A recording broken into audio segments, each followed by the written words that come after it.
지난해 우리가 다니엘 기도회 때 조명환 교수님의 그 간증을 우리가 들었습니다.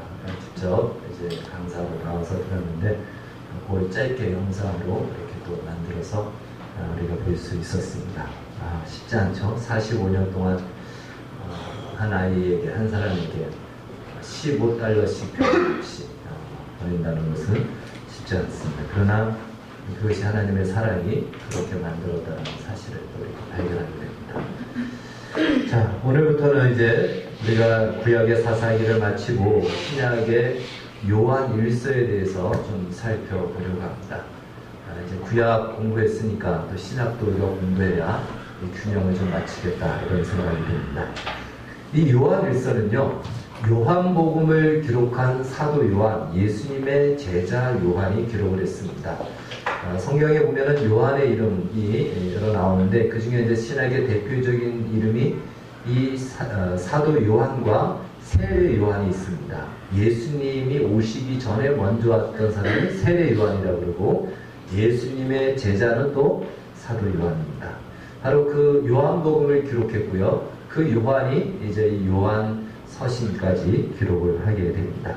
자, 그런데 이 사도 요한의 별명이 무엇인지 아십니까? 예수님께서 별명을 지어주셨는데 보아너게입니다. 보아너게. 이 뜻은요, 우레의 아들이다.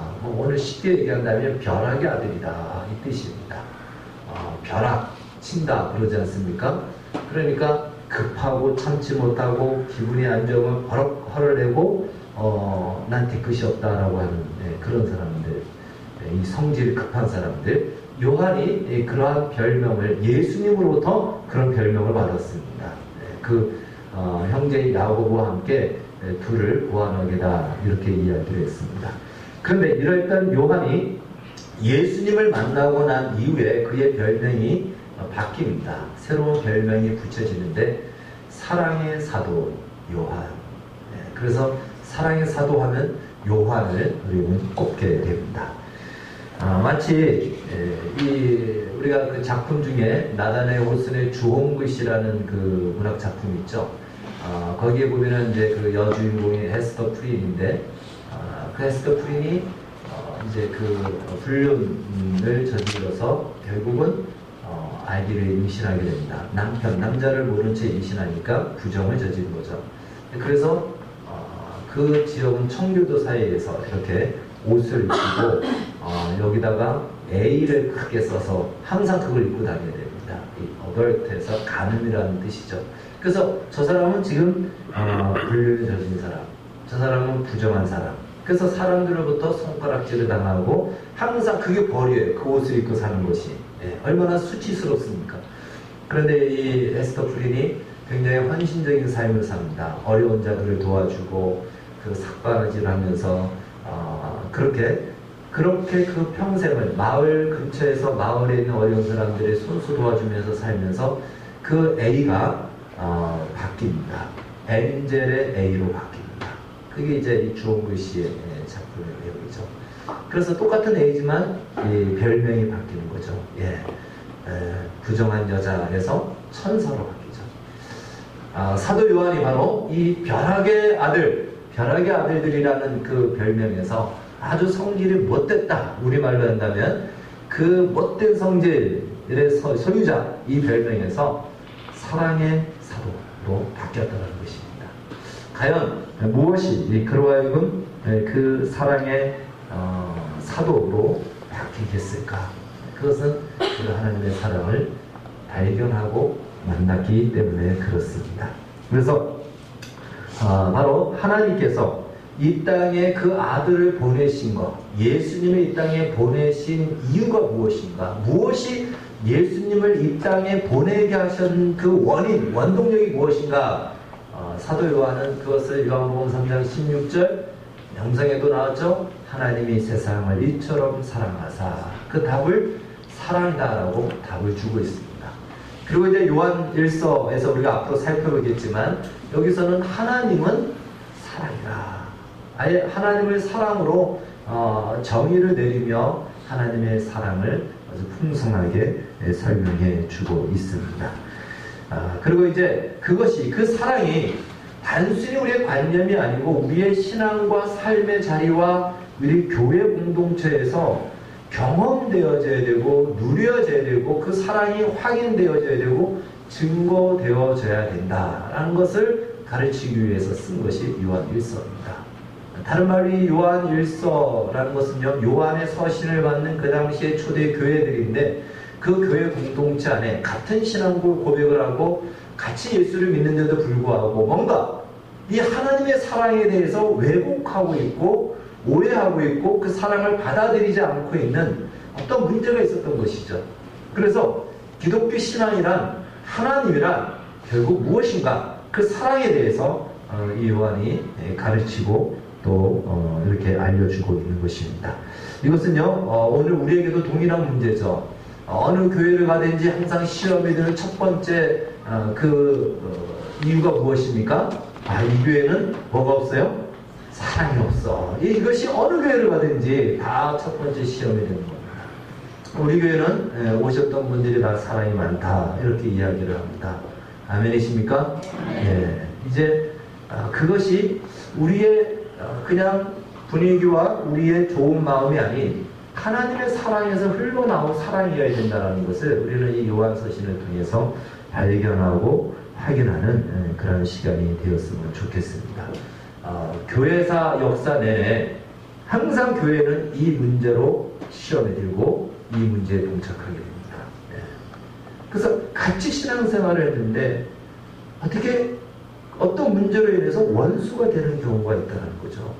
참 안타깝고 이것이 세상이 바라볼 때에 교회가 왜 저래? 이러한 평가가 내려지는 것이죠. 그래서 이 문제는 요한일서의 문제만이 아니고 오늘 우리의 문제이기도 한 것이죠. 오늘 우리 교회 공동체의 동일한 문제이기도 합니다. 과연 무엇을 오해하고 있었기에, 무엇을 잘못 알고 있었기에 이러한 문제가 되었는가? 이 하나님의 사랑을 올바르게 안다면 전혀 문제가 없을 터인데 그러한 아쉬움을 갖게 됩니다.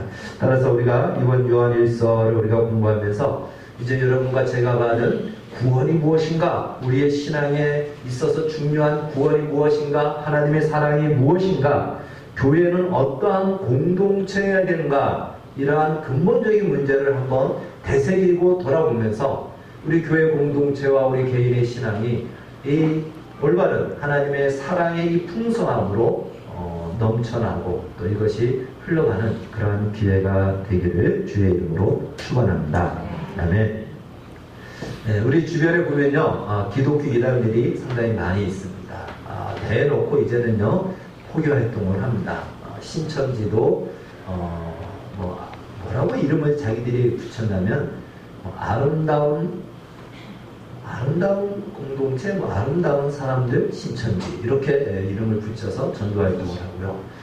하나님의 교회 역시도 우리 주변에 있는 이단이고 대놓고 다닙니다. 여호와의 증인, 안식교, 대표적으로 우리가 눈에 보이는 이 이단들이 우리 주변에 이렇게 분포되어 있는 것을 보게 됩니다.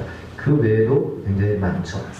이들은 겉으로는 기독교를 자처하지만 내용적으로는 전혀 기독교의 이 복음의 내용이 아닌 다른 내용을 가르치고 있습니다. 그래서 단순히 윤리와 도덕적인 문제가 아니고 이것은 교리의 문제예요. 기독교 신앙의 그 본질의 문제를 어긋나기 때문에 그래서 우리가 이단이다 이렇게 이야기를 합니다. 그리고 이단들은 공통점이 있죠. 꼭 누구만 찾아다니죠? 믿는 사람들. 그래서 교패 붙인 사람은 아주 기필코 띵동 눌러서 뭐 때문에 나왔다, 설문하러 나왔다 이렇게 합니다. 그러니까 여러분들 그런 사람들 오면은 전도하겠다고 막 이렇게 했다가는 포교 당할 수가 있어요. 그러니까 성경이 얘기합니다. 인사도 하지 말라라고 하는데 인사까지 안 하면 안 되고요. 아주 교양 있게 잘 돌려보내시기를 바라겠습니다. 자, 이 초대교회도요, 이단이 있었습니다. 그 이단의 문제 때문에 이 요한 서신을 담는 공동체 안에 문제가 생긴 것입니다. 그러면 이 초대교회 때 있던 이단이 무엇인가 하면, 그 당시에는 예수님 당시 시절, 그 AD 1세기 때는요, 그리스, 그러니까 헬라 시대입니다. 이 로마인데 이 사상은 헬라와 그리스 철학이 바탕을 이루는데 그 당시의 철학이 무슨 철학이었냐면 영지주의입니다. 영지주의. 예, 영지주의인데 이 영지주의 우리말로 쉽게 얘기한다면 이원론 사상이에요. 이원론 사상. 예. 이 이원론 사상은 어떤 것이냐면 바로 정신은 깨끗하고 가치 있는 것인데 육체와 물질은 더럽고 추하고 가치가 없는 것이다. 이원론이에요. 그러니까 무엇만 구원을 받는다? 우리의 정신 또 우리의 영혼만 구원을 받는다. 여러분 이건 오늘 우리도 그런 생각이 많이 있어요. 우리나라에도. 네. 혹시 영혼만 구원받는다 이렇게 생각하고 있으면 이거 지금 이원론에 빠져 있는 겁니다. 여러분 우리의 영혼뿐만이 아니고 우리의 몸도 구원받습니다. 네, 이것이 기독교 신앙이에요. 자, 그러다 보니까 육체는 왜 그러냐면 죄를 많이 짓잖아요. 그러니까 이 죄를 짓는 육체가 구원받는다는 것이 이들의 생각으로는 받아들일 수 없는 거예요. 이 죄, 이 육체와 물질은 더럽고 추하고 그러니까 그들의 그 기준을 가지고 영혼만, 정신만 구원받으니까 육체는 어떻게 살아도 상관이 없게 되는 거죠. 그래서 육체를 어떻게 하냐면 두 종류로 나눠집니다. 하나는 금욕을 합니다. 육체를 학대를 합니다. 육체의 욕망을 주기 위해서, 육체의 욕망을 없애기 위해서 굉장히 금식을 많이 하고 금욕을 하는 거예요. 네. 육체가 더럽고 욕망을 부리니까.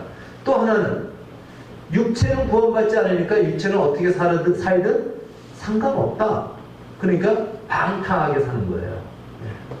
그래서 그 당시에 이 사상이 이 이원론 사상이 입각해서 영지주의.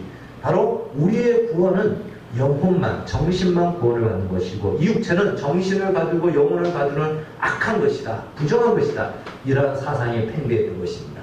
이러한 사상 속에 기독교 복음이 들어갔는데 기독교 복음으로 이 사상을 바라봐야 되는데 자신들이 가진 사상으로 기독교를 해석을 합니다. 그것이 초대교회의 문제였어요. 그러다 보니까 무슨 문제가 생겼냐면 예수님이 하나님의 아들로서 이 땅에 오셨는데 그분이 육신을 입고 오신 거예요. 육신은 이 이원론 사상에서는 깨끗한 겁니까? 아니면 더러운 겁니까? 더러운 거예요.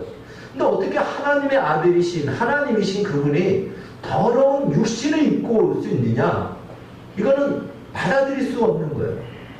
그래서 생각하는 것이 무엇이냐면 육신을 입고 온 것이 아니고 육신을 입은 것처럼 보일 뿐이다. 이걸 가지고 가현설이다. 조금 어려운 말로 그렇게 얘기합니다. 그 초대교회 이단 중에 가현설이 생긴 거예요. 네. 다른 말로 우리가 착시 현상이라고 그러죠. 네. 마치 예수님이 육신을 입지 않았는데 육신을 입은 것처럼 착시될 뿐이지 예수님은 더러운 육신을 하나님이 어떻게 입고 오느냐. 이렇게 가르치기를 시작합니다. 그것이 이제 요한일서에 보면은 나와요. 뒤에 보면은 우리가 공부하다 보면 나옵니다. 이러한 이단 사상이 생기다 보니까 결국은 아까 말씀드린 대로 이 육체적인 삶, 우리의 실제적인 현실의 삶을 방탕하게 살아도 상관없고요. 또는 금욕적으로 사는 겁니다. 금욕적으로 사는 사람은 방탕하게 사는 사람을 향해서 또 정죄를 하겠죠. 이것은 기독교의 복음과는 전혀 다른 모습을 지금 만들어내는 거예요. 하나님의 사랑을 완전히 왜곡하게 만드는 것입니다. 다른 말로 하나님의 사랑과 구원이 그들의 사상과 관념 속에 그냥 머물러 있게 된다는 거죠. 그것이 어떻게 나와야 되죠? 현실의 삶으로 튀어나와야 되는데 관념 속에 머문다는 것입니다. 여러분 이것은 오늘날 마찬가지입니다. 우리가 기독교 신앙을 접할 때에 우리의 경험이 있습니다. 인간은 태어나면서부터 자라오면서 배워왔던 선지식이 있고요. 경험이 있고요. 가치관이 다 있습니다. 그것으로 기독교 복음을 해석하면은 내가 생각한 기독교가 나오고 내가 생각한 하나님이 만들어집니다. 그래서 이상한 하나님, 이상한 예수님, 그게 무엇이죠? 이단인 거예요. 오늘날 이단이 그렇게 나오는 거예요. 그리고 거기에 빠지는 겁니다. 그것은 하나님의 사랑의 풍성함을 제대로 누리지도 못하고 믿음 생활을 제대로 하지 않는 것이죠. 그래서 이런 것들을 우리가 돌아봐야 교회가 어떠한지도 제대로 우리가 알게 되고 교회 안에 어떠한 사랑이 있어야 되는지도 우리가 발견하면서 우리의 신앙을 바로 세워갈 수 있는 것입니다. 그렇기 때문에 우리는 말씀을 계속해서 공부해야 되고요. 말씀과 기도를 통해서 하나님을 알아가야지, 기존에 가지고 있는 나의 생각으로 기독교를 이해하려고 하면 기독교는 아까 말씀드린 것처럼 이상한 가현설 같은 것들을 만들어내고 이상한 종교로 전락이 될 수밖에 없는 것입니다. 초대교회가 실수했던 것들이 바로 이것이죠. 자신들의 관념 속에 기독교를 집어넣습니다. 그러다 보니까 하나님의 사랑이 현실 속에 교회 공동체 안에서 증거되지도 않고 누려지지도 않고 확인되지도 않는 것입니다. 이것은 오늘 우리에게도 동일하다는 거 생각하셔서 우리가 가지고 있는 이 기독교 신앙이, 우리가 받은 하나님의 사랑이 우리의 관념으로만, 생각으로만 멈춰 있지 않고 실제적인 우리의 삶의 현실 속에 내가 판단하고 행동하고 또한 그것을 결정하고 그것 때문에 멈춰야 되고 그것 때문에 행해야 되고 하는, 실제적으로 그 하나님의 사랑이 우리의 삶의 자리, 우리의 만남의 자리, 우리의 교제와 관계 속에서 나타나는 증거가 있어야 된다는 것이죠. 그것을 오늘 이 요한이 오늘 우리에게 가르쳐 주고 있습니다. 그래서 요한은 이렇게 요한일서를 시작합니다. 요한일서 1장 1절 다시 한번 우리 읽도록 하겠습니다. 시작. 태초부터 있는 생명의 말씀에 관하여는 우리가 들은 바요 눈으로 본 바요 자세히 보고 우리의 손으로 만진 바라. 아멘. 여기 태초부터 있는 생명의 말씀은 누구를 말하는 걸까요? 예수 그리스도를 말합니다. 이 태초부터 계셨던 예수 그리스도는 바로 뭐라고 얘기하냐면 우리가 들었고 우리의 귀로 들었고 우리의 눈으로 보았고 또 우리 손으로 만진 바 된, 그분은 육신을 입은 모양만 취한 가현설의 주님이 아니고 실제적인 육신을 입고 이 땅에 오신 분이다. 육신이 더럽고 추하고 부정해서 육신을 입은 모양이 아니고 실제로 그 육신을 입고 이 땅에 오셔서 하나님의 뜻을 따라 순종하며 살았던 것을 분명하게 확증하고, 이것은 분명하다, 가현설이 아니다, 예수님은 진짜 그 몸을 입고 오셨다 라는 것을 이야기하는 것입니다. 그러면 우리는 어떤 마음이 들으면 도전이 되게 되죠. 우리는 예수님이 진짜 몸을 입지 않았으니까 우리 몸이 갖고 있는 한계를 그분은 가지고 있지 않을 거야. 우리처럼 배고프지 않을 거고 우리처럼 욕망을 느끼지 않을 것이고 우리처럼 목마르지 않을 것이야. 그런데 사도 요한의 증언은 무엇이죠? 아니라는 거예요. 예수님은 육신을 입고 오셨다. 그렇기 때문에 그분의 육신도 우리처럼 한계를 가지고 있다. 목마르고 배고프고 또 피곤하고 똑같다는 거예요.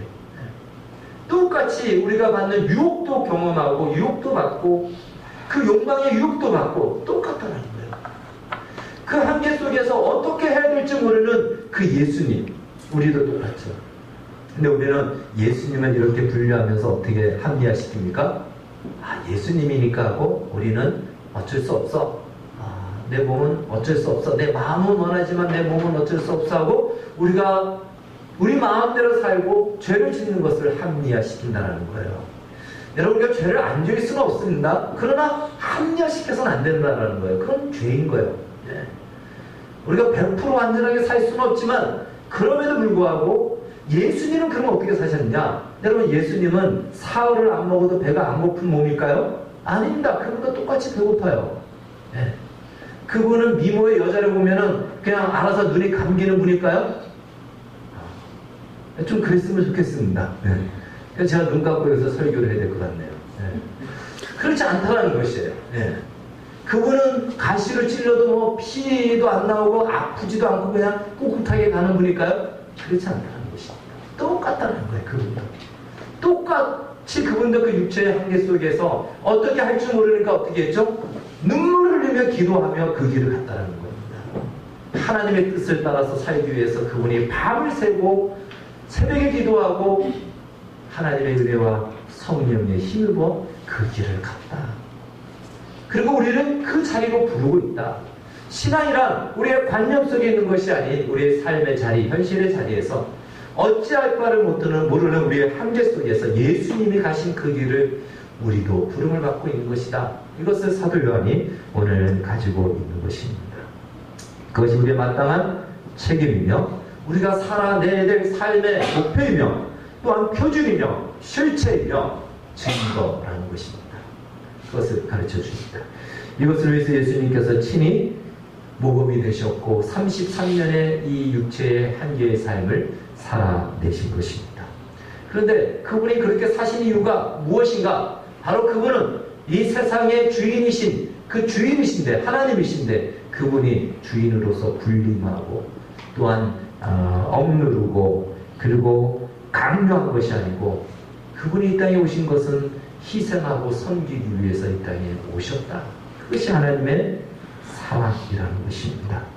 그래서 우리가 신앙 고백을 할 때에 우리의 신앙 고백이 이러한 삶으로 우리가 녹여내지 않는다면 그리고 녹여내려고 하는 그 몸부림조차 없다면 우리가 신앙 고백을 하지만 정말 우리는 무슨 고백을 하는지도 모른 채 우리는 고백을 하는 것과 똑같습니다. 우리의 삶이 그렇게 살지는 못할지라도 그렇게 살려는 방향으로 우리의 인생의 방향을 정하고 나아갈 것을 요구하고 있습니다.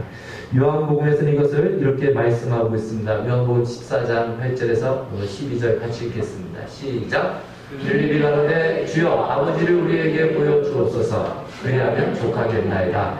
예수께서 가라사대 빌립아 내가 이렇게 오래 너희와 함께 있으되 내가 나를 알지 못하느냐? 나를 본 자는 아버지를 보았거늘 어찌하여 아버지를 보이려 하느냐? 나는 아버지 안에 있고 아버지는 내 안에 계신 것을 내가 믿지 아니하느냐? 내가 너희에게 이르는 말이 스스로 하는 것이 아니라 아버지께서 내 안에 계셔서 그의 일을 하시는 것이라. 내가 아버지 안에 있고 아버지께서 내 안에 계시는 믿으라. 그렇지 못하겠거든 행하는 그의 일을 인하여 나를 믿으라. 내가 진실로 진실로 너희에게 이르노니 나를 믿는 자는 나의 하는 일을 저도 할 것이요 또한 이보다 더 큰 것도 하리니 이는 내가 아버지께로 감이니라. 아멘. 많은 성도들이 저 중에서 12절 말씀을 아주 좋아해요. 네. 예수님이 진실로 진실로 말씀하셨습니다. 예수님을 믿는 자는 예수님이 하는 일을 할 것이고 또한 예수님이 하신 일보다 더 큰 것도 할 것이다. 이 말씀이 얼마나 좋은지 몰라요. 네. 그래서 이 말씀을 매우 좋아합니다.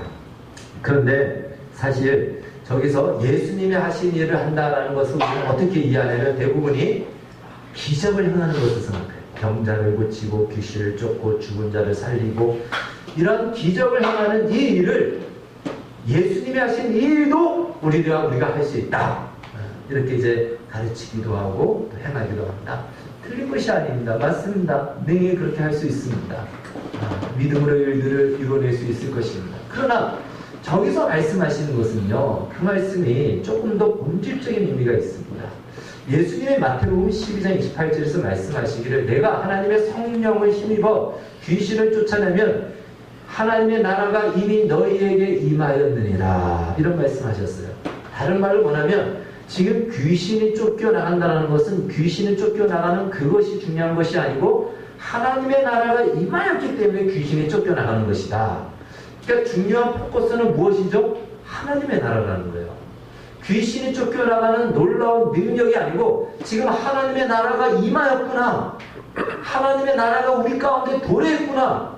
이것으로 인하여서 너희들은 기뻐하라는 것이죠. 병자가 고침받고 귀신이 쫓겨나가고 이 모든 것은 다 무엇이죠? 지금 여기에 하나님의 나라가 임하고 있구나. 하나님의 통치가 이루어지고 있구나. 하나님의 통치 아래 사는 즐거움, 이 기쁨, 우리가 이제 이 하나님의 나라에서 하나님의 통치를 받으며 살아가는 이 구원을 받은 자로서의 이 삶을 살아가는구나. 이것을 지금 저렇게 말씀하시는 것입니다. 이것을 오늘 우리에게 가르쳐주고 누구든지 그리스도 안에 있으면 새로운 피조물이다. 바로 우리의 구원은 우리가 죽고 난 뒤에 보상으로 주어지는, 마치 보험 들었다가 무슨 일이 생기면 보험금을 주는 것처럼 그렇게 주어지는 것이 아니고 우리의 구원은 지금 여기서 하나님의 나라가 이루어짐으로 하나님의 통치 아래 살아가는 그 현장이 하나님의 나라요 구원의 역사라는 것이죠. 그 삶을 살아낼 것을, 그 삶으로 우리를 지금 부르고 있다는 것을 가르쳐 주고 있습니다. 이제 이런 말씀은 이제 우리가 이렇게 이해할 수가 있습니다. 여러분 8월 15일을 우리가 무슨 날로 우리가 생각합니까? 광복절. 근데 지금 이제 광복절로 많이 얘기했지만 옛날에는 8.15 해방, 이렇게 해방절로도 많이 불렀습니다. 두 가지가 다 있습니다. 여러분, 해방이라는 말은 일본의 압제 속에서 우리가 벗어났다. 드디어 그 통치에서 우리가 자유로워졌다. 이런 의미에서 무슨 속박으로부터 벗어난 것을 우리는 해방되었다. 이렇게 얘기해요. 그러니까 이제 구원에 대해서 이야기하는 겁니다. 우리의 구원. 그럼 광복은 무엇일까요? 광복은요, 빛광자를 씁니다. 그리고 이제 이 복장을 회복했다는 거예요. 원래 우리가 빛을 발하는 민족이고 빛을 발하는 우리가 나라였는데 저 빛이 일본 때문에 그동안은 가려졌다면 이제는 다시금 그 빛을 발하는 나라로 민족으로 다시금 회복되었다. 이 뜻이에요. 광복절. 그러니까 이 8.15에는 두 가지의 양면성이 있는 거죠. 하나는 해방이 있고 하나는 광복이 있는 것입니다. 두 개 다 맞는 거예요. 여러분, 구원도 마찬가지라는 것이죠. 우리가 하나님의 사랑으로 말미암아 구원을 얻었다는 것은 죄로부터, 죄의 노예로부터 해방된 것입니다. 많은 사람들이 여기서 멈춰버려요. 그러나 구원은 또 하나의 면이 있습니다. 이것이 소극적인 면이라면 적극적인 면은 무엇이죠? 광복이 있는 거예요. 이제부터 비로소 우리의 자유를 가지고 하나님의 자녀로서 사는 삶이 시작되었다. 하나님의 나라를 누리는 삶이 시작되었다. 하나님의 구원을 우리 현실 속에서 적용하는 그 인생이 시작되었다. 이것이 구원의 적극적인 양면성을 가지고 있는 것입니다. 그런데 우리는 우리 자신을 볼 때 여전히 내가 구원받았지만 죄의 뿌리가 내 안에서 사라지지 않는 것 때문에 내 삶의 모습을 보면 여전히 죄를 짓는 내 모습을 보니까 우리는 그것 때문에 자책감에 시달리죠. 죄책감과 자책감에 내가 구원받은 것이 맞은가? 전혀 하나님의 나라에 대해서는 누리는 것을 두 번째 치고 구원 문제도 막 헷갈리고 어려워할 때가 많이 있습니다. 한평생을 성도들은 대부분 이 죄의 문제 때문에 씨름하다가 그 소중한 한평생의 시간을 다 잃어버리는 경우가 대부분입니다. 여러분, 그러나 우리가 이 죄와의 씨름과 싸움은 당연히 있어야 됩니다. 그러나 우리가 기억해야 될 것은요, 구원은 죄를 짓느냐 안 짓느냐 이 문제가 아니라는 거예요. 이미 죄의 문제는 우리는 어떻게 됐죠? 해결이 됐다는 거예요. 네. 그런데 우리는 여전히 그 문제에 붙들려가지고 그 이상으로 나가지 못하는 항상 그 한계 속에서 소모전을 펼친다는 것입니다. 우리가 신앙생활을 하다 보면은 나도 모르는 사이에 어느 정도 정말 신앙생활을 하려고 하다 보면은 변화된 자신의 모습을 발견하게 될 것입니다.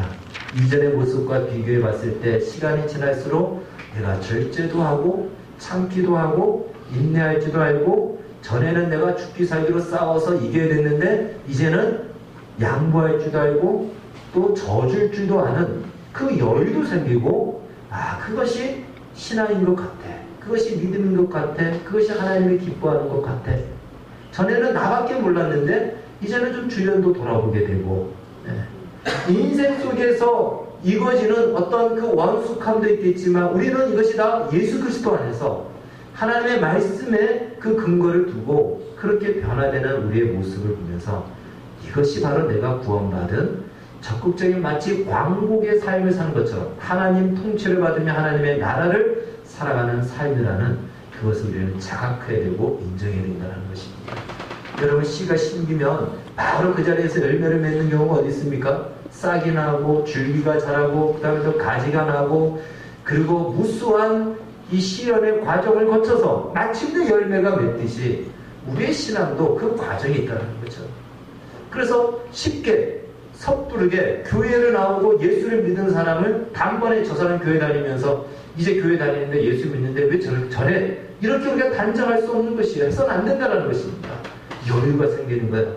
나도 수십 년 생각하면 수십 년 신앙생활하면서 여기까지 왔듯이 하나님이 저 사람도 은혜를 주셔서 한 걸음 한 걸음 여기까지 오게 하실 거야. 이런 믿음을 갖고 기다려줄 줄 아는 이것이 바로 우리가 받은 구원, 하나님의 나라를 누리는 삶이고 하나님의 통치에 참여하는 삶이라는 것입니다. 이런 현상으로 이런 증거로 충만한 것이 교회여야 된다는 것입니다. 그래서 교회에서는요 쉽게 반주해서는 안 돼요. 쉽게 정죄해서도 안 됩니다. 이해할 수 없는 모습을 한다 할지라도 기도해주고 기다려줘야 됩니다. 그건 하나님이 그 사람을 변화시킬 것을 믿기 때문에 그래야 되는 거예요. 그 자리에서 지적하고 그 자리에서 고칠 것을 요구하고 그 자리에서 단죄하면 그러면 어렵습니다. 저희 큰 누나의 남편이 이제 우리 그 내연이 있습니다. 나이가 많으세요. 저하고 차이가 많으니까. 근데 이제 이분이 참 시골에 사시고 오랫동안 또 뭐 농사 지으면서 사시다 보니까 전도하기가 어려워요. 그래도 이제 조금씩 나이가 드시니까 이제 제가 한마디씩 하는데 이런 그 고백을 합니다. 어렸을 때에 정말 힘들 때 교회를 갔는데 교회 가서 뭐 아이가 뭘 알겠습니까? 그러나 이제 가르쳐준 대로 뭐 하면은 아멘 아멘 하잖아요. 어린아이들이 성경학교 때 보면 아멘 아멘을 아주 힘을 다해서 하는 모양이에요. 큰 소리로 아멘 아멘 하니까 너무 큰 소리로 아멘 한다고 뭐 다음부터 교회 오지 말라고 그렇게 해서 그것이 상처가 돼서 이분이 평생 동안 교회에 대해서 부정적인 시각으로 지금까지 그렇게 된 겁니다. 그러니까 우리는 무심코 하는 말이지만 그것이 그 사람에는 평생의 상처로 하나님의 구원의 그 풍성함에 들어가는 것을 막아버리는 역할이 될 수 있다는 것. 바로 이 요한일서에서 이제 그 하나님의 은혜와 사랑을 그렇게 가르쳐 줍니다. 하나님의 나라는요 말에 있지 않고 능력에 있다라는 성경 말씀이 있죠. 디모데 후서 3장 1절에서 5절 보면은 이렇게 이야기하고 있습니다. 한번 같이 읽겠습니다. 시작. 너는 이것을 알라. 말세에 고통하는 때가 이르러 사람들이 자기를 사랑하며 돈을 사랑하며 자랑하며 교만하며 비방하며 부모를 거역하며 감사하지 아니하며 거룩하지 아니하며 인정하며 원통함을 풀지 아니하며 모함하며 절제하지 못하며 사랑하며 선한 것을 좋아하지 아니하며 배신하며 조급하며 자만하며 쾌락을 사랑하기를 하나님 사랑하는 것보다 더하며 경건의 모양은 있으나 경건의 능력은 부인하니 이 같은 자들에게서 내가 돌아서라. 저기도 보면은 바로 경건의 능력을 말씀해 주고 있습니다. 여기 보면은 그 앞에 뭐 윤리적인 문제가 있죠. 사절까지 보면은 돈을 사랑하며 자랑하며 교만하며 비방하며 이런 것들은 다 윤리적인 부분도 있어요. 그러니까 예수를 믿지 않는 사람도 충분히 저런 모습을 살아갈 수가 있습니다. 그런데 기독교 신앙도 저런 식으로 이해할 수가 있다는 거예요. 근데 무엇은 없냐면 경건의 모양은 다 가질 수 있어요. 저런 모든 것들을 경건의 모양으로 가지고 있을 수 있습니다. 그러나 경건의 능력은 없다는 거예요. 여기서 경건의 능력이란 다른 말로 이것은 생명을 얘기합니다. 생명이 없기 때문에 모양만 가지고 이야기할 수밖에 없는 거예요. 교회에서도 이 생명이 빠지면 이 모양 가지고 다른 말로 율법을 가지고 윤리적인 것을 가지고 도덕적인 기준을 가지고 교회를 판단하고 교인들을 판단하게 된다는 것입니다. 여러분 세상은 교회를 그렇게 욕하잖아요. 어떻게 목사가 그럴 수 있어? 어떻게 교인이 그럴 수 있어? 다 무엇이죠? 다 경건의 모양을 가지고 얘기합니다. 그러나 우리는 경건의 모양을 가지고 얘기할 것이 아니고 경건의 능력이 있어야 된다. 이 경건의 능력은 바로 이것은 생명입니다. 우리 동양에 보면은 군자의 도가 있습니다. 군자의 도. 우리 옛날식으로 한다면 유교적인 부분이고 또 양반들의 그 도가 있죠. 물에 빠져도 양반은 어떻게 천박하게 계엄을 치냐. 물이 좀 꾸중물이면 계엄을 치는지 안 보여서 아마 칠 겁니다. 그런데 물이 맑으니까 다 보이니까 계엄을 칠 수 없다. 어떻게 비가 오는데 비가 온다고 그냥 뛰어갈 수 있냐.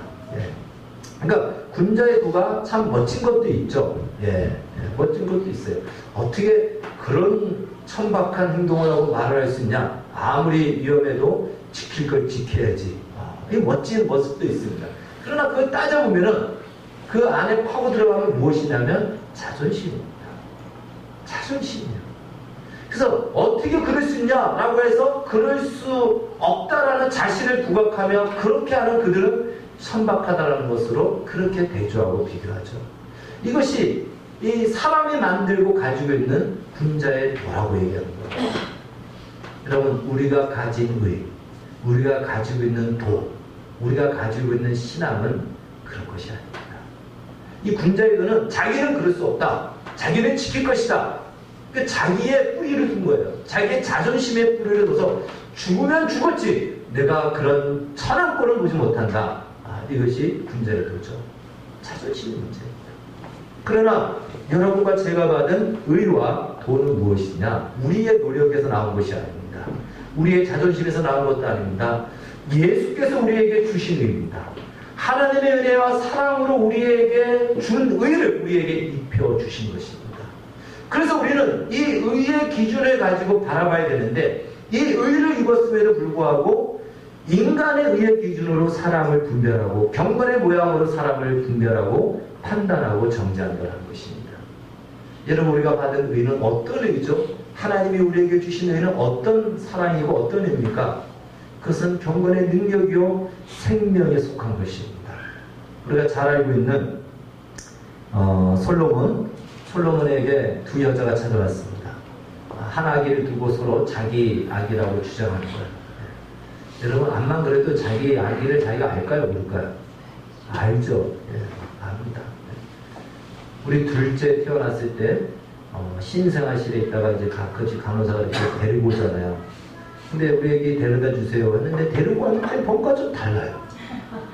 뭔가 달라서 좀 이상하다. 태어났을 때 모습하고 뭔가 다르다. 잠깐이었지만. 그래서 한번 좀 더 못생겼어요. 네.